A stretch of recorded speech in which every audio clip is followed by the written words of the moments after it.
عہد تھا کہ خون خرابہ نہ ہو، مسلمانوں کا خون نہ بہے۔ وہ یزید کے ہاتھ پر بڑے بیعت نہیں کرتے تھے،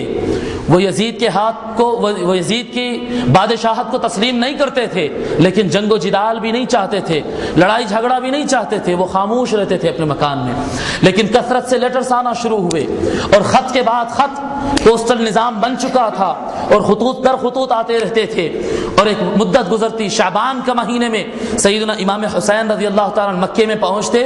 اور شعبان سے لے کر ذی الحج تک، حج کے مہینے تک مسلسل خطوط پر خطوط آتے رہتے۔ تو بالآخر امام حسین، پہلے تو یہ خطوط آتے کہ یزید ہم پر ظلم کر رہا ہے، ہمارے کو بچانے آؤ، یا یہ خطوط آتے تھے کہ آ جاؤ، ہم آپ کے وفادار ہیں، آپ کے ہاتھ پر بیعت کریں گے، اور ہم آپ کے ہاتھ پر تسلیم کر لیں گے، اپنا امام بنا لیں گے، اور یزید کی حکومت کو ختم کر دیں گے۔ اتنے باتیں کہتے تھے کہ لوگ، یزید ہم پر ظالم ہے، یزید سفاک ہے، یزید شریعت کو توڑنے والا ہے، اس طرح کی باتیں وہ بھجاتے رہتے۔ امام حسین برداشت کرتے، خاموش رہتے، لیکن بالآخر یہ لیٹرز ان کو آنا شروع ہو جاتے۔ وہ لیٹرز میں یہ لکھا ہوتا کہ امام حسین، اگر آپ ہم کو اور ہماری شریعت کو بچانے اگر نہیں آئے تو کل قیامت کے دن ہم بے عمل ہو جائیں گے، بد عمل ہو جائیں گے، باطل پرست یزید کے ہاتھ کو مان لیں گے، اس کی بادشاہت کو، حکومت کو قبول کر لیں گے۔ کل قیامت کے دن سوال ہوگا تو آپ کے نانا رسول اللہ سے ہم شکایت کریں گے کہ ہم تو حق پر آنا چاہتے تھے، آپ کے نواسے حسین ہم کو بچانے نہیں آئے، آپ کے نواسے نہیں آئے، اس لیے ہم باطل راہ پہ چلے گئے، قصور ہمارا نہیں، ہم یہ شکایت کر دیں گے رسول اللہ کو قیامت کے دن۔ یہ لیٹرز آنے کے بعد امام حسین، امام عالی مقام سے رہا نہیں جاتا، وہ تیاری کر لیتے سفر کی۔ حضرت سیدنا عبداللہ ابن عمر، حضرت سیدنا عبداللہ ابن زبیر، حضرت سیدنا عبداللہ ابن عباس، حضرات صحابہ کرام کی کثیر تعداد، 1 2 کا نام، 4 10 کا نام کیا لیں، کثیر تعداد صحابہ کرام کی، ان کو روکنے کی کوشش کرتے۔ حضرت امام عالی مقام کیا کرتے، اپنے ایک بھائی مسلم بن عقیل کو، اپنے چچیرے بھائی مسلم بن عقیل کو عراق روانہ کرتے کہ جا کر دیکھو کیا عراقی جو کہہ رہے ہیں سچے ہیں، کہ ہر آدمی ان کو یہ کہتا ہے کہ امام عالی مقام عراقی بے وفا ہے، عراقیوں کی بات پر نہ جانا۔ لیکن یہ تو سب کے اندازے تھے، لیٹرز تو ثبوت تھا، وہ تو دعویٰ کر رہے تھے وفاداری کا، اور لوگ کے اندازے تھے کہ عراقی بے وفا ہے، لوگ کے اندازے ہیں۔ تو وہ ویریفیکیشن کے لیے، تحقیق کے لیے، تصدیق کے لیے مسلم بن عقیل کو روانہ کرتے۔ مسلم بن عقیل وہاں پر پہنچتے، لوگ سے معلومات حاصل کرتے۔ میں اختصار کے ساتھ چلتا ہوں، سارے لوگ متحد ہو جاتے اور سارے عراقی تائید میں آ جاتے، اور ہزاروں سروں کا سمندر بن جاتا۔ حضرت مسلم بن عقیل کی تائید میں 4 ہزار آدمی بوقت واحد مسلم بن عقیل کے ہاتھ پر بیعت کرنے کا اعلان کرتے، وفاداری کا اعلان کرتے۔ مسلم بن عقیل خط لکھ دیتے، ادھر سے لکھ دیتے امام عالی مقام امام حسین علیہ السلام کو کہ امام حسین ماحول سازگار ہے، ساری عراقی تائید میں ہے، سب لوگ آپ کے وفادار ہیں، آپ آ سکتے ہیں۔ حضرت مسلم بن عقیل اپنے 2 بیٹے اور 1 غلام کے ساتھ آتے، اور کوئی ساتھ میں نہ ہوتا، 1 غلام ہوتا اور 2 چھوٹے بچے ہوتے۔ مسلم بن عقیل وہیں پر ٹھہرے رہتے۔ امام حسین علیہ السلام وہ مسلم بن عقیل کا لیٹر دیکھنے کے بعد مکے سے نکل جاتے، اور صحابہ کرام کی ایک بڑی تعداد سیدنا امام حسین کے ساتھ چلتی، اور تابعین کی ایک بڑی تعداد، کثیر تعداد میں لوگ وہاں سے نکلتے، اگرچہ کہ اجلہ صحابہ اور بڑے بڑے لوگ روکنے کی کوشش کرتے، لیکن امام حسین وہاں سے نکلتے اور ایک بڑی تعداد میں آگے بڑھتے رہتے، سفر چلتے رہتا ہے۔ دوران سفر معاملہ یہ ہوتا کہ ادھر رات کا وقت ہوتا، عراق کے گورنر رہتے نعمان بن بشیر، حضرت نعمان بن بشیر رضی اللہ تعالیٰ عنہ، یہ امیر معاویہ کے دور سے یہ گورنر رہتے، اور ان کے بارے میں جب یزید کو اطلاع ملتی کہ عراق میں گڑبڑ ہو رہی میری گورنمنٹ کے خلاف اور امام حسین کو بلایا جا رہا ہے، تو وہ سخت لیٹر لکھتے نعمان بن بشیر کو کہ جو سر اٹھا رہا ہے اس کے سر کو چل دو، اور اگر حسین آ جائے تو حسین کو پوری سختی کے ساتھ نمٹنا، آہنی شکنجے کے ساتھ، سختی کے ساتھ ان کے ساتھ معاملہ کرنا۔ نعمان بن بشیر کہتے کہ یزید، پہلے جتنے کام میں مولا علی کے خلاف کر دیا سو کر دیا، اب اہل بیت کے خلاف مجھے اور ہمت نہیں ہوتی، میں یہ کام نہیں کر سکتا۔ یزید فوراً سسپینڈ کرنے کے لیے لیٹر روانہ کر دیتا ہے، معزول کر دیتا ہے نعمان بن بشیر بشیر کو، اور ایک صفاق جس طرح سے اہل مدینہ پر مروان بن الحکم جیسے کمینے کو مسلط کیا تھا، اسی طرح سے ایک کمینہ لعین اللہ اس کو دوزخ کی آگ میں جلائے، عبید اللہ ابن زیاد کو گورنر بنا دیتا ہے، اور ابن زیاد جیسے گورنر بنتا ہے اپنا سپہ سالار عمر بن سعد کو مقرر کرتا ہے، اور مشیر اعلی شمر بن دل جوشن آدمی نہایت کمینہ انسان ہوتا ہے، اس کو اپنا مشیر اعلی بناتا ہے اور فیصلے کرتے اور طاقت کا آرڈر دیتا ہے۔ ابن زیاد اپنے گورنری کے ایریا میں عراق میں پہنچتا ہے، اور پہنچنے کے بعد رات کے وقت اعلان ہوتا، رات میں ادھر مسلم بن عقیل سے معاہدہ ہوتا اہل کوفہ کے درمیان کہ فجر کی نماز میں سارے اہلیان عراق جمع ہوئیں گے، اور سارے کے سارے مرد فجر کی نماز کے بعد مسلم بن عقیل کے ہاتھ پر بیعت کریں گے اور امام حسین سے وفاداری کا عہد اور قسمیں کھائیں گے۔ جب یہ بات طے ہو جاتی، مسلم بن عقیل رات گزارتے، ادھر رات میں اس کو اطلاع ہوتی، ابن زیاد اعلان کر دیتا کہ جو مسلم بن عقیل کے ہاتھ پر بیعت کیا یا امام حسین کی تائید میں بات کیا تو سمجھ لو یزید کا لشکر اور ابن زیاد کی تلوار اس کی گردن پر ہوگی، جسے مال چاہیے مال دیا جائے گا، جو مال کی لالچ میں نہیں آئے گا اس کو ہماری تلوار اپنی اس کے سر کو اس کے دھڑ سے اتار دے گی۔ سمجھ لو کوئی مسلم بن عقیل کے ساتھ نہیں جائے گا۔ ادھر مسلم بن عقیل کو اطلاع نہیں رہتی، فجر کا وقت ہوتا، فجر کی نماز کے لیے اذان ہوتی، حضرت مسلم بن عقیل پہنچتے، بڑی مسجد میں جمع ہوتے۔ بتلایا جاتا روایتوں میں کہ ایک فجر کی نماز میں ایک مسجد میں 4000 سے زیادہ مصلی جمع ہوتے مسلم بن عقیل کے ہاتھ پر بیعت کرنے کے لیے۔ مسلم بن عقیل نماز شروع کرتے، امامت کرتے، تکبیر تحریمہ ہوتی، رکوع اور سجدے ہوتے، نماز مکمل ہونے کے بعد مسلم بن عقیل سلام پھیرتے تو پلٹ کر دیکھتے کہ پہلی صف میں ان کے پیچھے صرف ان کے 2 چھوٹے بیٹے اور ایک غلام بیٹھا ہے، سارا میدان خالی ہو چکا ہے۔ سارے اہل عراق بے وفائی کر گئے۔ سو مسلم بن عقیل جس مکان میں آ کر ٹھہرے تھے وہ مکان پر پہنچتے، وہ مکان والا شخص کہتا ہے کہ مسلم بن عقیل میں تم کو بہت چاہتا ہوں، مگر یزید کے شر سے اور ابن زیاد کے لشکر سے میں آپ کو نہیں بچا سکوں گا، کیا کیا جائے؟ مسلم بن عقیل کہتے کہ اب نکلنے کا راستہ بھی نہیں ہے،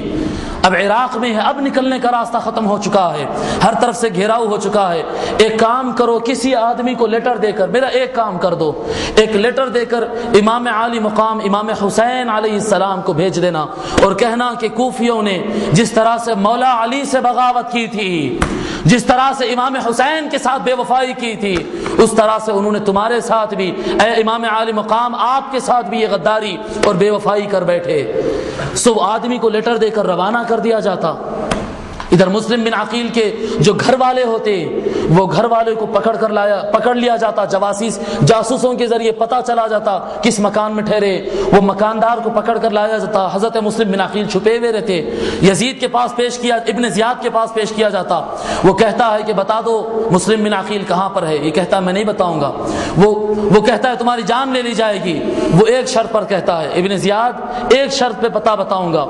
پہلے یہ گارنٹی دو کہ تم مسلم بن عقیل کا قتل نہیں کرو گے، وعدہ کرو، قسم کھاؤ۔ ابن زیاد کہتا ہے تجھ کو قسم ہے مسلم بن عقیل کا قتل نہیں کیا جائے گا، یہ امام حسین کے بھائی کا قتل نہیں کیا جائے گا۔ جب وہ قسم کھاتا تو پھر پتہ بتاتے اور مسلم بن عقیل کو لایا جاتا، حضرت مسلم بن عقیل جیسا محل میں داخل ہوتے، ابن زیاد پہلا جملہ یہ کہتا کہ مسلم بن عقیل تیرا خون بہایا جائے گا، بس ابھی داخل ہوتا، نہ سلام ہوتا نہ وعلیکم السلام ہوتا، داخل ہوتے قدم رکھتے ہی سب سے پہلا کام یزید کا گورنر عبید اللہ ابن زیاد اپنی قسم توڑتا ہے، محل کے اور قلعے کے اوپر دیوار پر لے جایا جاتا، سارے لوگوں کو جمع کیا جاتا اور سب کے سامنے حضرت مسلم بن عقیل رضی اللہ تعالی عنہ کے گردن پر تلوار چلائی جاتی، ان کا سر مبارک قلعے کے اوپر سے نیچے گرتا ہے، پھر ان کے جسم مبارک کو نیچے پھینک دیا جاتا، پھر وہ جو مکاندار تھا اس کو لایا جاتا، اس کی گردن ماری جاتی ہے۔ پتہ چلتا ابن زیاد کو کہ مسلم بن عقیل کا ایک غلام اور چھوٹے بیٹے بھی تھے، وہ دونوں نکل گئے ہیں الگ راہ سے، سو پیچھا کرایا جاتا ہے راستے پر، مکے کی طرف جو راستہ جاتا ہے وہ راستے پر کافی دور دوڑنے کے بعد وہ غلام ملتا، غلام کا قتل کیا جاتا، اور وہ چھوٹے بچے جو روایتوں میں آتا 3 4 5 سال کے درمیان ان کی عمر رہتی ہے۔ قاتل اتنا کمینہ ہوتا ہے اور اتنا پتھر دل انسان ہوتا ہے، روایتوں میں آتا کہ وہ ایک ایک بچے کے بال پکڑ کے اسے اپنے ہاتھ میں اٹھا لیتا تھا، اور ایک تلوار سے مارتا تو سر ہاتھ میں رہ جاتا، دھڑ زمین پر گر جاتا۔ دونوں بچوں کا اس طرح سے قتل کرتا، اور جس طرح سے کوئی سامان کو پھینک دیا جاتا اٹھا کر نہر فرات کے اندر ان کے دونوں کی لاشوں کو پھینک دیتا، اور غلام کا بھی قتل ہو جاتا ہے۔ لیکن وہ جو مالک مکان جو لیٹر بھیجا تھا، مالک مکان جو لیٹر بھیجا تھا وہ لیٹر آگے نکل جاتا، امام حسین علیہ السلام بہت آگے بڑھ جاتے، ان کا قافلہ بہت آگے بڑھ جاتا۔ بہت آگے بڑھنے کے بعد جب وہ لیٹر ان کے ہاتھ کو ملتا ہے، اطلاع دینے والا لا کر اطلاع دیتا ہے کہ اہل کوفہ نے بے وفائی کر دی، یہ مسلم بن عقیل جس مکان میں ٹھہرے تھے وہ مکان کے مالک نے یہ لیٹر دیا۔ تو امام حسین کو تو سارا معاملہ معلوم تھا، ان کو تو ان کے ابا مولا علی بتا دیے تھے کہ یہ میدان میں میرا بیٹا شہید ہوگا، میرا بیٹا یہاں شہید، ان کو تو پتا تھا۔ لیکن ظاہری اسباب اور ظاہری، دیکھیے عدالت میں جذبات کام نہیں کرتے، ثبوت ہونا پڑتا وہاں پر۔ امام عالی مقام امام حسین علیہ السلام کی عدالت میں یہ بات نہیں چلتی، وہ کہتے کہ کوفیوں کے 2 تھیلے لیٹرز میرے پاس ہے، 2 بڑے سائز کے تھیلے ہوتے، 2 بڑے سائز کے بیگ ہوتے، اتنے بیگ مجھے بلا رہے ہیں، اور یہ مسلم بن عقیل کا بھی لیٹر نہیں ہے، وہ کسی کے مکان میں ٹھہرے تھے ان کا لیٹر ہے، سو یہ یزید کی سازش بھی ہو سکتی، اس کو میں قبول نہیں کرتا۔ اور ایک بیٹھک بیٹھتے اور اعلان کرتے کہ دیکھو حالات بہت خراب ہو چکے ہیں اور کنٹرول اور سمجھ سے باہر ہے، پتہ نہیں وہاں پر پہنچیں گے تو کیا ہونے والا ہے، آگے صرف شہادت ہی شہادت نظر آتی ہے، جو لوگ جانا چاہتے سو چلے جا سکتے، مجھے اجازت ہے، میں کل قیامت کے دن کسی سے شکوہ نہیں کروں گا، کسی سے حساب نہیں پوچھوں گا، اللہ کے پاس کسی کی شکایت نہیں کروں گا، سب کو عام اجازت ہے، جو جانا چاہتا ہے جا سکتے ہیں۔ سارے لوگ اٹھ کر چلے جاتے ہیں، سارے لوگ اٹھ کر چلے جاتے ہیں، صرف 80 آدمی بچ جاتے ہیں، جس میں 72 مرد رہتے اور 8 عورتیں رہ جاتی ہیں۔ سارا میدان خالی ہو گیا، جتنے لوگ نکلے تھے سارے نکل جاتے، اور راستے میں چلتے چلتے بہت آگے تک جاتے۔ پھر ایک جگہ رات ہوتی، امام عالی مقام رات میں ایک چراغ لگا کر بیٹھتے اور کہتے لوگوں آگے صرف موت ہے، آگے صرف موت ہے، ابھی بھی اعلان کر رہا ہوں جو جانا چاہتا ہے سو جا سکتا ہے، اور میں وعدہ کر رہا ہوں کہ کسی سے شکایت نہیں کروں گا، کسی سے حساب نہیں لوں گا، سب کو معاف ہے، سب کو اجازت ہے، جا سکتے ہیں۔ اور میں سمجھتا ہوں کہ کچھ چہرے ایسے ہیں جو میری آنکھوں میں آنکھیں ڈالنے کے بعد جا نہیں سک رہے ہیں، میرے چہرے کے مروت میں وہ یہاں سے نہیں جا سک رہے ہیں، میں چراغ بجھا دوں گا، اندھیرا رہے گا، اندھیرے میں جو چاہا نکل جائے، میں کسی کو نہیں دیکھوں گا۔ چراغ امام عالی مقام بجھا دیتے ہیں اور کافی دیر انتظار کرتے، پھر جب چراغ سلگاتے تو پھر جو 80 تھے تو وہیں بیٹھے ہیں، وہ کہتے امام عالی مقام جیئیں گے تو آپ کے ساتھ، مریں گے تو آپ کے ساتھ، مریں گے تو آپ کے ساتھ، ہم جانے والے نہیں ہیں۔ 72 مرد ہوتے ہیں، 8 زنانہ ہوتے، 8 زنانہ اور چھوٹے بچے ملا کر 8 ہوتے، میدان میں نکلتے، آگے بڑھتے۔ الحر التمیمی، وہاں پر ایک فوجی ملتا ہے، یزید کی طرف سے مقررہ فوجی، وہ فوجی کا کام یہ ہوتا ہے کہ امام عالی مقام کے لشکر کو کربلا تک پہنچانا۔ وہ گزارش کرتا کہ امام حسین آپ اہل بیت سے ہیں اور آپ کی عظمت میرے دل میں ہے، میں بیعت اور قسم کھایا یزید کا وفادار رہوں گا، سو میں قسم نہیں توڑ سکتا، آپ سے اتنی گزارش ہے کہ آپ تیسرا راستہ پکڑ لیجئے، مجھے آرڈر یہ روٹ پہ دیا گیا، میں یہ روٹ نہیں چھوڑ سکتا آپ کے لیے، آپ دوسرا راستہ بدل دیجئے، میں کہہ دوں گا کہ امام عالی مقام کوفہ آئے ہی نہیں، دوسرے راستے پر نکل گئے، دوسرے راستے پر نکل گئے۔ امام عالی مقام کہتے کہ نہیں، مجھے لگتا ہے کہ یہ بھی یزید کی ایک سازش ہے، مجھے لگتا ہے یہ بھی یزید کی سازش ہے جو مجھے کوفہ پہنچنے نہیں دیتا۔ اہل عراق قیامت کے دن اگر شکایت کریں گے اللہ سے تو میں کیا جواب دوں گا، مجھے جانا ہی پڑے گا، یہ سارے ادھر ادھر باتیں نہیں جمنے والے، میں چلتا ہوں، یہ سازش معلوم ہوتی ہے۔ وہ ہر التمیمی لے کر چلتا، درمیان میں الفرزدق ملتا، عرب کا بڑا مشہور شاعر اور تابعی رسول ہے، وفادار اہل بیت ہے، وفادار اہل بیت ہے۔ فرزدق کہتا امام عالی مقام رک جاؤ، امام عالی مقام فرماتے کیا حال ہے عراق کا، عراق والوں نے مجھے بلایا ہے، کیا حال ہے؟ وہ کہتا ہے کہ فرزدق کہتا ہے کہ امام عالی مقام، معاملہ یہ ہے کہ سارے لوگ کے دل آپ کے ساتھ ہے، تلوار سب کے یزید کے ساتھ ہے، ساروں کے دل حسین کے ساتھ ہے اور ساروں کے تلوار یزید کے ساتھ ہے، وہ آپ کے خلاف ہی چلنے والے ہیں۔ عراقی بے وفائی کر دیے۔ جب فرزدق وہاں کا رہنے والا آدمی تھا تب امام حسین اس کی بات کو قبول کرتے، لیکن اس وقت تک کربلا سامنے آ گیا تھا، کربلا سامنے آ گیا تھا، اور پھر موقع آتا کہ 6 محرم ہوتی، 6 محرم کو امام عالی مقام کا کیمپ وہاں پر پڑ جاتا، بعض روایتوں میں 1 محرم کو وہاں پر کیمپ پڑتا ہے، اور کھانا پانی ختم ہوتا 7 محرم کو، بعض روایتوں میں آتا کہ نہیں 6 محرم کو کیمپ پڑا تھا اور ان کے ساتھ کھانا پانی اسٹور تھا ہی نہیں، وہ ختم ہو گیا تھا، پورا دن 6 کا بھوک اور پیاس میں گزرتی۔ ادھر جیسے کربلا میں اس کا لشکر امام حسین کا قافلہ پہنچا، پتہ چلتا ابن زیاد عمر بن سعد کے کمانڈ میں ایک بڑے لشکر کو پہلے 4000 آدمی کو بھیجتا ہے صرف 72 کو کنٹرول کرنے کے لیے۔ کیسے 72؟ جن میں ضعیف بھی ہے، جن میں عورتیں بھی ہے، جن میں بچے بھی ہے، جن میں بیمار بھی ہے، جو اصلاً لڑنے آئے ہی نہیں، بات کرنے کے لیے آئے ہیں، صرف ایسے 72 کو کنٹرول کرنے کے لیے 4000 زبردست شہ سوار مسلح فوجیوں کو ابن زیاد عمر بن سعد کی کمانڈ میں بھیجاتا ہے، اور ایک دن گزر جاتا، 7 تاریخ گزر جاتی، 8ویں تاریخ آ جاتی، امام عالی مقام امام حسین بارہا اطلاع کرتے، کہتے کہ عمر بن سعد سن لے، حسین آج لڑائی کی نیت سے نہیں آیا، حسین خون بہانا نہیں چاہتا، ایک بات ہے عراقیوں نے مجھے بلایا ہے، میں ایک مرتبہ عراقیوں سے بات کر لوں گا، اگر عراقی وفاداری کی بات کیے تو پھر میں یزید سے بات کروں گا، نہیں اگر بے وفائی کی بات کرے اور عراقی مجھے کہیں گے کہ واپس چلے جاؤ تو پھر میں واپس چلا جانے والا ہوں، میں لڑنے کی غرض سے نہیں آیا، میں جمہوریت کے لیے آیا ہوں، میں ڈکٹیٹرشپ کے لیے نہیں، میں الیکشن کروانے کے لیے آیا ہوں، مسلمانوں کی رائے جاننا چاہتا ہوں، میں تلوار کی حکومت نہیں رسول اللہ کی خلافت چاہتا ہوں۔ امام حسین بارہا کہتے، عمر بن سعد لیٹر لکھتا ہے ابن زیاد کو گورنر کے نام پہ،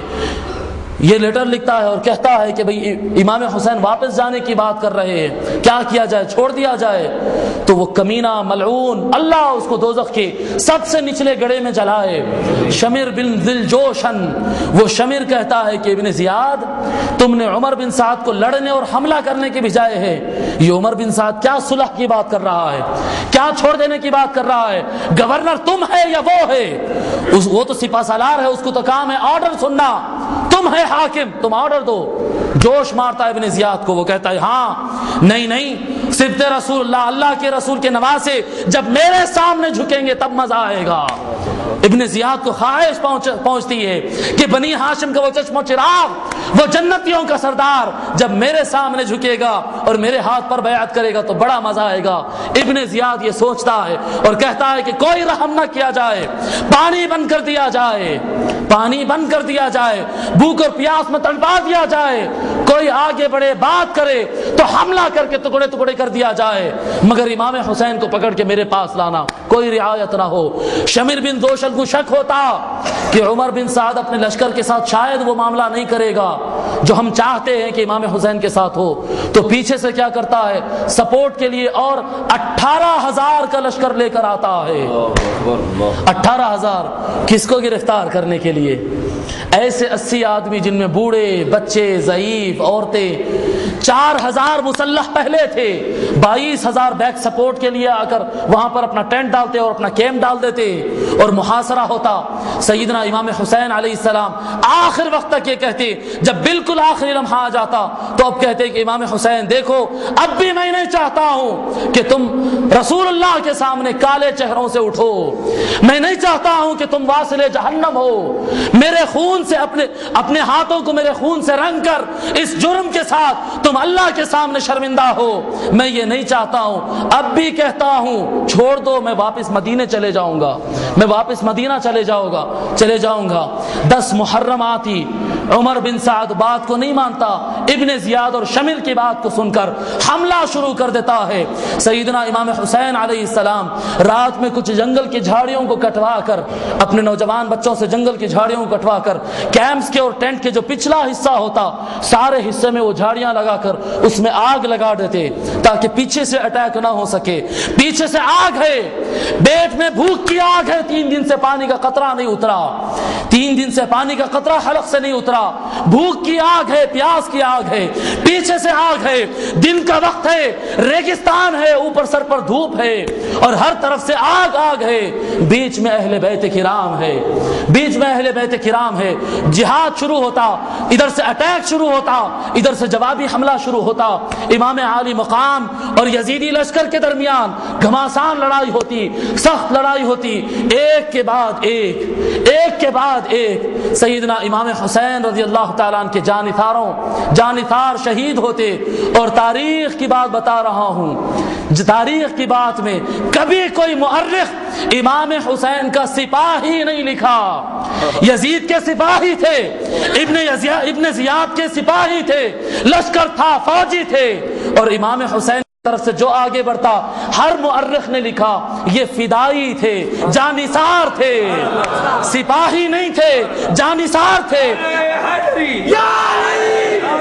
اولاد شہید ہو جاتی ہے، مولا علی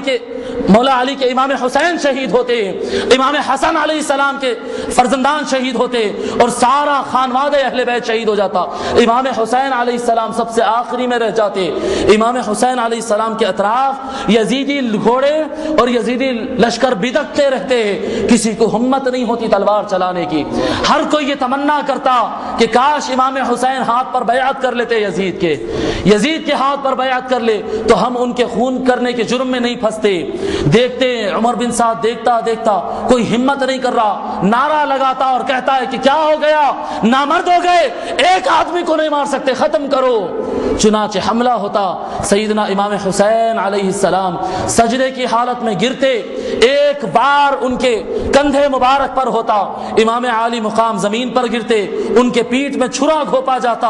امام حسین سجدے کی حالت میں ہوتی، شمر بن ذی الجوشن اور بعض روایتوں میں دوسرے قاتلوں کا نام آتا ہے، وہ تلوار کا وار کرتے، سجدے کی حالت میں سیدنا امام حسین علیہ السلام کا تن مبارک اور سر مبارک ایک دوسرے سے الگ ہو جاتے ہیں، شہادت ہو جاتی ہے۔ شام کا وقت ہوتا ہے، زنانہ اپنے خیموں میں رہتا ہے، ٹینٹ میں رہتا ہے۔ حضرت سیدنا علی اکبر شہید ہو گئے، علی اصغر شہید ہو گئے، حضرت ابوبکر شہید ہو گئے، جعفر شہید ہوئے، حسن شہید ہوئے، محمد شہید ہوئے، عباس شہید ہوئے، عون شہید ہوئے، اور اہل بیت اطہار کے سارے پھول شہید کر دیے گئے۔ اور شہید کرنے سے ان کا دل بس نہیں کرتا، یہ شمر دل جوشن دوزخ کا کتا، ابن زیاد دوزخ کا کتا، عمر بن سعد دوزخ کا کتا، یہ ملاعنہ کیا کرتے ہیں، گھوڑوں کے ٹاپوں پر گھوڑوں کو دوڑاتے ہیں اور آرڈر دیتے ہیں امام حسین علیہ السلام اور ان کے ساتھی سارے شہداء اور اہل بیت رسول صلی اللہ علیہ وسلم کے سارے پھول پر اور سارے نازک جسموں پر گھوڑوں کے ٹاپ سے کھدلایا جاتا ہے، ادھر سے ادھر گھوڑے دوڑائے جاتے ہیں، ہر ایک شہید کے سر سے ہر ایک شہید کے جسم سے سر کو الگ کیا جاتا ہے، صرف قتل کر دیے کافی نہیں تھا، ہر ایک کا سر کاٹا جاتا ہے اور 72 سر اٹھائے جاتے، ایک ساتھ 72 سر اٹھائے جاتے۔ امام عالی مقام کے سر کو دیکھ کر بی بی سیدتنا زینب علیہ السلام امام حسین کی بہن اور امام حسین کی بیٹی سکینہ یہ سارے بے قرار ہو کر رونے لگ جاتے، ان کو خیموں سے باہر نکال کر ان کے سارے خیموں کو آگ لگا دی جاتی ہے، ان کو بے سہارا کر دیا جاتا ہے۔ اور زنانہ ہوتا ہے امام حسین علیہ السلام کے فرزند اوسط، درمیانی فرزند، منجلے فرزند سیدنا امام زین العابدین علی اوسط رضی اللہ تعالی عنہ بچے رہتے ہیں جو نہایت بیمار رہتے ہیں۔ امام حسین سے امام زین العابدین سے چلا نہیں جاتا، بخار اور تکلیف کا یہ عالم رہتا کہ وہ اٹھ کر نہیں ٹھہر سکتے، سامنے 72 شہیدوں کے سر ہے، سامنے 72 سروں شہیدوں کے سر ہے، پیچھے زنانہ ہے، اوپر سے تلوار لیے ہوئے ابن زیاد اور یزید کا لشکر ہے۔ امام زین العابدین چلتے ہیں، روایتوں میں آتا وہ چلتے چلتے کئی مرتبہ گر جاتے، پھر اٹھتے بیٹھتے، پیچھے سے کوئی چیخ مار کر گالی دیتا ہے کہ کیا بیٹھا ہے، اٹھ چل۔ امام زین العابدین اٹھتے ہیں، گر جاتے ہیں، پھر بیٹھتے، پھر اٹھتے، گر جاتے، پیدل ان کو کربلا کے میدان سے دمشق تک لے جایا جاتا ہے، ابن زیاد کے پاس لے جایا جاتا، ایک رات وہاں پر رکھا جاتا۔ معاذ اللہ ابن زیاد امام حسین علیہ السلام کے چہرے مبارک کے ساتھ بے حرمتی کرتا ہے۔ حضرت انس رضی اللہ تعالیٰ وہاں پر موجود رہتے، کرتے کمبخت دوزخی کیا کر رہا ہے، یہ جس چہرے کو، یہ جن ہونٹوں پہ تو چھڑی مار رہا ہے، یہی ہونٹوں پر رسول اللہ چوما کرتے تھے، یہ وہ گال ہے جس کو مصطفیٰ چوما کرتے تھے، کمبخت تو اس پر چھڑی مار رہا ہے۔ ابن زیاد سمٹ جاتا، صبح ہوتی یزید کے پاس لشکر کو بھیجایا جاتا، لشکر سارے سروں کو لے کر جاتا، سیدنا امام حسین علیہ السلام کے سر مبارک کو بالارادہ کمینے کیا کرتے، سیدھے راستے سے نہیں لے جاتے، سارے بازاروں میں گلیوں میں گھماتے لے جاتے اور بتاتے کہ چاہے کوئی ہو یزید کے آگے جو سر اٹھائے گا وہ سر کا یہ حال ہوگا۔ وہ بتاتے ہوئے لے جاتے اور یزید کے محل کی طرف لے جاتے، یزید کے سامنے سر مبارک رکھا جاتا، وہ امام حسین امام عالی مقام کے سر کے ساتھ، سر اقدس کے ساتھ بے حرمتی کرتا۔ وہاں پر ایک صحابی رسول اس کو گالی دیتے اور کہتے کہ قیامت کے دن کو تو کیا جواب دے گا، وہ چہرہ جو رسول اللہ کے چہرے سے ملتا ہے، وہ چہرہ جس کو مصطفیٰ بوسہ دیا کرتے تھے، تو اس کے ساتھ بے حرمتی کر رہا ہے۔ وہ خاموش ہو جاتا، کہتا ہے کہاں ہے، لاؤ، لوگ کہاں ہیں بتاؤ۔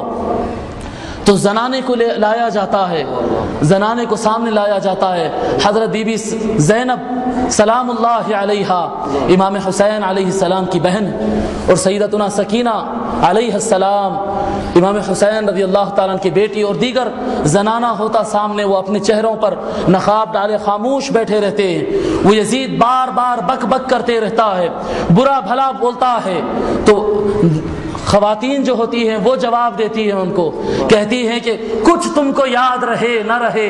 رسول اللہ جن کا کلمہ تو پڑھتا تھا ان کی نسبت تو یاد رہنا چاہیے تھا، کچھ ہونا چاہیے تھا۔ بعد میں کیا کرتا ہے، جب دیکھتا ہے کہ ملک شام میں ہنگامہ ہونے لگ گیا، ہر طرف مسلمانوں کے اندر ایک لہر دوڑنے لگ گئی اور کہا جا رہا ہے کہ امام حسین کو یزید نے قتل کروا دیا، تو وہ سوچا کہ یہ تو اپنی گورنمنٹ کے لیے اچھا نہیں ہے، تخت الٹ جائے گا، تو کیا کرتا، یکایک ہنستے ہنستے رونا شروع کر دیتا اور رونے کا ناٹک کرتا، جس کو یہ یزیدی راوی آج بھی بیان کرتے کہ یزید کا تو کوئی پروگرام نہیں تھا، یزید کا تو کوئی ارادہ نہیں تھا، وہ تو ابن زیاد کی غلطی تھی، یزید تو بے قصور تھا، وہ تو رویا تھا۔ ارے کمینوں، آدھی روایت بیان کرتے، کب رویا؟ جب اس کو پتا چلا کہ اس کی گورنمنٹ گرنے کا امکان ہے تب رویا، اس سے پہلے تو ہنس رہا تھا، اس سے پہلے تو اہل بیت رسول کے زنانے کے ساتھ مذاق اڑا رہا تھا۔ اس کے بعد آرڈر دیتا اور کہتا کہ سب سے اچھے کپڑے لا کر ان کو پہناؤ، سب سے اچھا کھانا ان کو پہناؤ، گھر والوں کو اشارہ کرتا، بنی امیہ خاندان کی ہر عورت آتی ماتم کرتی، امام بی بی زینب کے سامنے ماتم کرتی اور روتی اور کہتی ہائے زینب تیرے بھائی کے ساتھ یہ کیا ہو گیا، ہائے سکینہ تیرے ابا جان کے ساتھ یہ کیا ہو گیا، یہ بناوٹی ڈرامے کیے جاتے ان کے سامنے۔ بی بی زینب سلام اللہ علیہا خاموش رہا کرتی ہے، خاموش رہا کرتی ہے۔ صلی اللہ تعالی وسلم علی خیر خلقہ سیدنا محمد وعلی آلہ وصحبہ اجمعین والحمد للہ رب العالمین وما علینا الا البلاغ۔ میرے حسین تجھے سلام، میرے حسین تجھے سلام، سلام یا حسین، السلام یا حسین۔ کر لیا نوش جس نے شہادت کا جام، کر لیا نوش جس نے شہادت کا جام، اس حسین ابن حیدر پہ لاکھوں سلام، میرے حسین تجھے سلام، میرے حسین۔